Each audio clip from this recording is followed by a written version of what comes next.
Right, అక్కడ media ప్రతినిధులు తను కూడా మీతో పాటున వస్తుందా అంటే వస్తుంది అంటూ చెప్పుకొచ్చింది.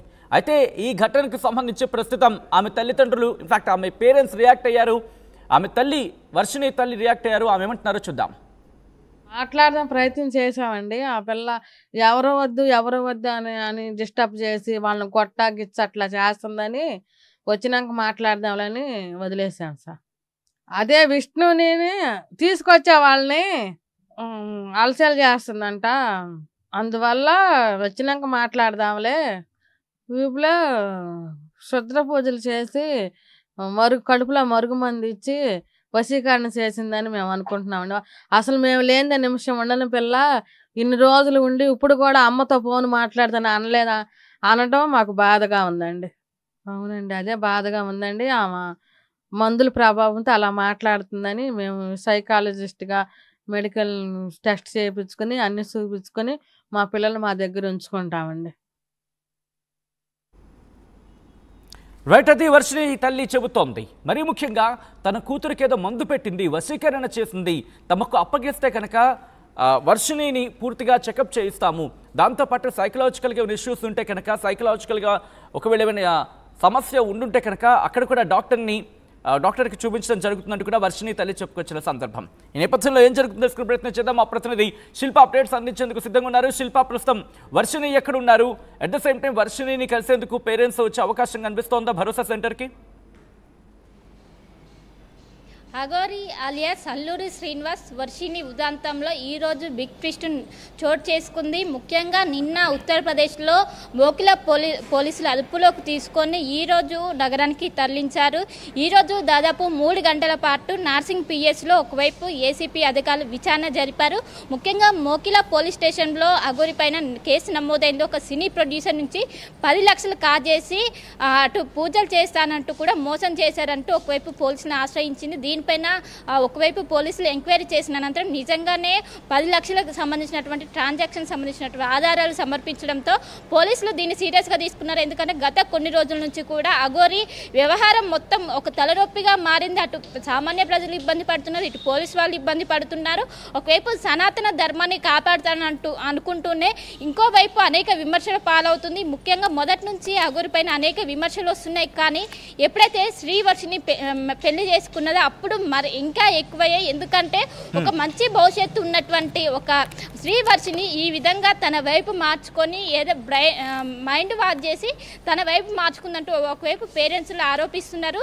మొత్తం మీద ఈరోజు పిఎస్లో ఏదైతే పిఎస్ నుంచి అక్కడ నుండి వైద్య పరీక్షల కోసం చెవెళ్ళ హాస్పిటల్కి తరలించారు. అక్కడ వైద్య పరీక్షలు నిర్వహించిన అనంతరం కోర్టులో ప్రొడ్యూస్ చేసిన అనంతరం రిమాండ్ విధించారు. ప్రస్తుతము సంగారెడ్డిలోని కంది జైల్లో అఘోరి ఉన్నారు. కానీ శ్రీవర్షిని మాత్రం మనకి ఎక్కడా కనిపించలేదు. ఒకవైపు ఉత్తరప్రదేశ్లో అఘోరితో పాటు శ్రీవర్షిని కూడా అదుపులోకి తీసుకున్నారు. కానీ శ్రీవర్షిని పైన ఒకవైపు అఘోరిని మాత్రమే పోలీసులు విచారించారు, ఈమెను మాత్రం ఏ విధంగా విచారించారు. కానీ ఒకవైపు శ్రీవర్షినికి సంబంధించినటువంటి పేరెంట్స్ మా అమ్మాయిని మాకు అప్పచెప్పాలంటూ కూడా ఒకవైపు పోలీసులను ఆశ్రయించారు. సో వెంటనే ప్రస్తుతం శ్రీవర్షిని సంబంధించి ఆమె మాత్రం తన పేరెంట్స్ దగ్గరికి వెళ్ళనంటూ కూడా గత కొన్ని రోజుల నుంచి వస్తుంది. అఘోరి అమ్మ వెంటనే ఉంటా తను అంటున్న పరిస్థితి. సో ఈ నేపథ్యంలో తన కౌన్సిలింగ్ ఇప్పించి అసలు అఘోరి అనేది ఫేక్, వీటినన్నింటినీ చెప్పి వీటినన్నింటిని ఆధారంగా చేసుకుని, ఎందుకంటే అఘోరి కారణంగా ఎంతోమంది బాధితులు ఉన్నారు, ఎంతోమంది మోసపోయారు.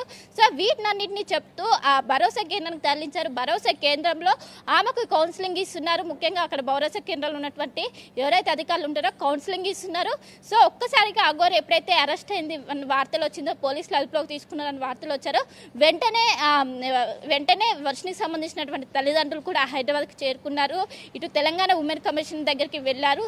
మా బిడ్డను మాకు అప్పచెప్పండి, మేము మంచిగా చదువుకుంటే ఈ విధంగా తను వశీకరణ చేసుకుంటే అఘోరి శ్రీవర్షిని వశీకరణ చేసుకుంది. అందువల్లనే ఎప్పుడు కూడా మమ్మల్ని వదిలిపెట్టి ఒక్క క్షణం కూడా ఉండదు. అలాంటిది వశీకరణ వల్లనే మమ్మల్ని ఈ విధంగా వదిలిపెట్టి ఉంటుంది. దీన్ని మాకు అప్పచెప్పాలంటూ కూడా ఒకవైపు ఉమెన్ కమిషన్ సైతం ఆశ్రయించారు.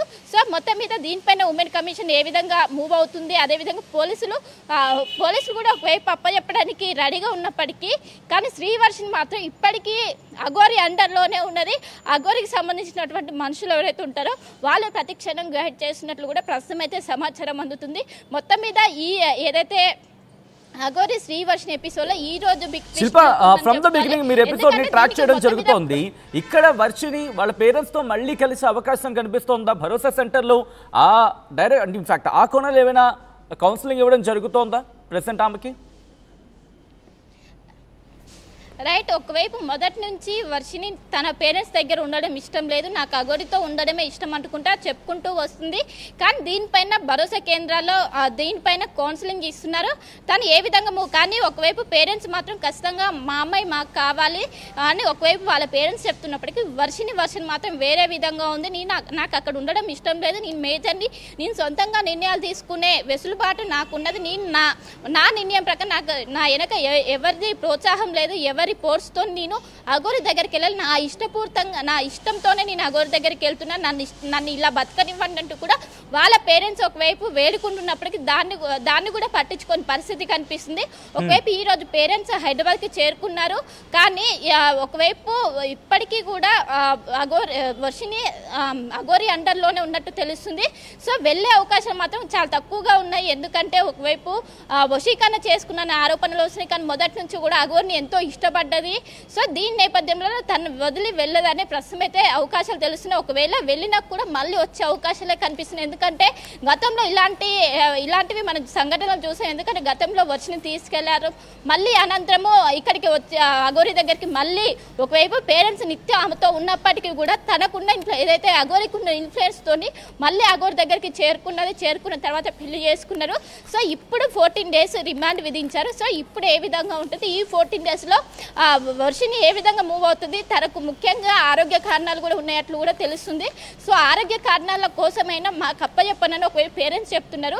కానీ ఇక్కడ వర్షిని ఏముంది, వర్షిని కూడా మాట్లాడే ప్రయత్నం జరుగుతోందా, వర్షిని నుంచి ఏమైనా రియాక్షన్ వస్తుందా? ఎందుకంటే ప్రస్తుతం అఘోరి జైల్లో ఉంది కాబట్టి లీగల్ గా పోరాడాల్సిన సందర్భం ఉంది కాబట్టి భార్య అనే పదాలు ఇక్కడ అఘోరి మెన్షన్ చేస్తోంది కాబట్టి వర్షిని ఏంటి, వర్షిని ఇప్పుడు కోర్టును ఆశ్రయించే అవకాశం కనిపిస్తుంది. ఎందుకంటే లీగల్ గా వ్యాలిడ్ కాదు వీళ్ళ మ్యారేజ్ అనేది ఇంకో చర్చ జరుగుతోంది. సో ఇప్పుడు రెండు రకాల కూడా మాటలు వినిపిస్తున్న తరుణంలో వర్షిని ఇటు భరోసా సెంటర్ నుంచి బయటకు వచ్చే లేకపోతే భరోసా సెంటర్ నుంచి రిక్వెస్ట్ చేసుకొని తనకు అంటే అఘోరికి సపోర్ట్గా వెళ్ళే అవకాశం కనిపిస్తోందా, లేకపోతే ఎలా ముందుకు వెళ్ళే అవకాశం ఉంది, ఎటువంటి చర్చ జరుగుతోంది? రైట్, ఈ రోజు అఘోరి మాట్లాడిన మాటల ప్రకారము నా భార్య నాతో పాటే ఉంటుంది అంటే దీన్ని బట్టి ఇప్పటికీ వర్షిని అఘోరి అండర్లోనే ఉంది. వాళ్ళ ప్రతి క్షణం వర్షిని అఘోరి మనుషులు గైడ్ చేస్తున్నారు. తనకున్న ఇన్ఫ్లుయెన్స్తోనే తను ఇప్పుడు భరోసా కేంద్రానికి వెళ్ళారు. ఈ భరోసా కేంద్రం దగ్గర కూడా అఘోరికి సంబంధించిన మనుషులు వెళ్ళారు.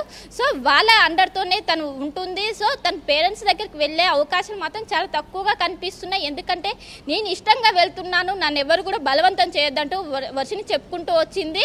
సో ఇప్పుడు ఒకవైపు తను దీనిపైన న్యాయపోవటం ఒకవైపు ఇప్పుడు అఘోరి జైల్లో ఉండడంతో తను దీనికి సంబంధించి కూడా ఒకవైపు న్యాయపరంగా కూడా తను కూడా ఒకవైపు ఈ చిక్కులను ఎదుర్కొనే అవకాశం ఉండడంతో తను కూడా దీనిపైన పోరాడుతుంది.